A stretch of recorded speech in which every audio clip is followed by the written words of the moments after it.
আসসালামু আলাইকুম।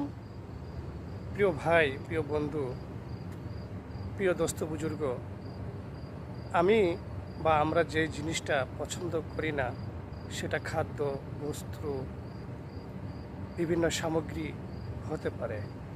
যে বিষয়গুলো আমার ভালো লাগে না, আমার অপছন্দ, ওই সমস্ত বিষয়গুলো আমরা কেউ অন্যের উপরে চাপিয়ে দিব না।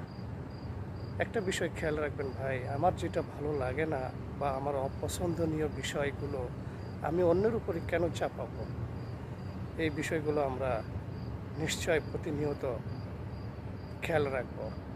নিজের অপছন্দনীয় বিষয়বস্তু বা খাদ্য সামগ্রী কখনোই অন্যের উপরে চাপিয়ে দিব না, ইনশাআল্লাহ।